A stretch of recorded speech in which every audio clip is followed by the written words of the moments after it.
The Texas State Senate approved new voting restrictions today. The bill reduces options to cast ballots, limits polling hours, and gives more power to partisan poll watchers.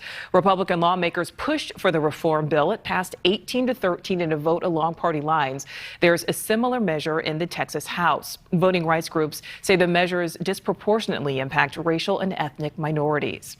And mail-in voting might become permanent in Nevada. A new bill proposes mail-in ballots be automatically sent out before elections, although voters could still opt out and vote in person. The bill's Democratic sponsor says it would make participating in democracy easier and more secure.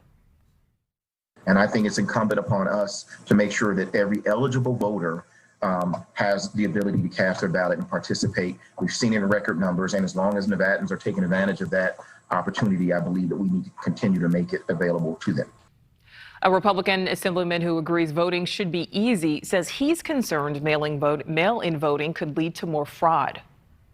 The simple fact that we have a transient community in Vegas, and a lot of people move, and you got a lot of ballots floating around, and you don't know where they're at. If passed, the bill would require election workers to take a class on signature verification and would also require election officials cross-check an active voter list. In D.C., meantime, lawmakers are discussing what rules should be in place to make sure elections are fair. News Nation's Alexandra Limon has more from Washington on the proposed legislation.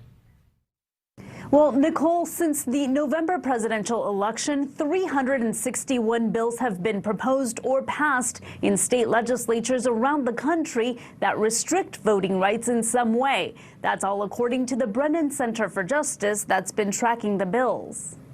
One of our most sacred rights in this country is the right to vote. From Georgia to Texas, this year, hundreds of state laws in 47 states have been proposed restricting voting. Many of these bills continue to disproportionately impact voters of color. Thursday, a House committee heard from witnesses who say some of the bills would limit mail-in and absentee voting or make it harder to register. Some bills even stop volunteers from giving water to voters who are waiting in lines at polling locations.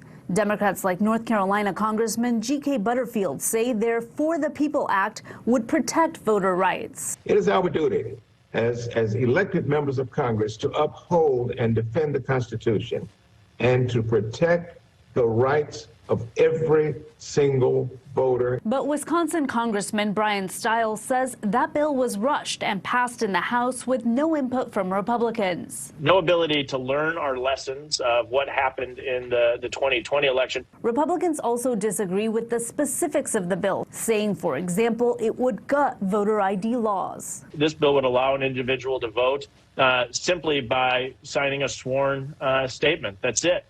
Republicans also say states are supposed to control their own election laws, and Democrats are trying to federalize the election system. That's why the reforms Democrats are proposing are almost certain to fail in the U.S. Senate. Reporting in Washington, Alexandra Limon, News Nation.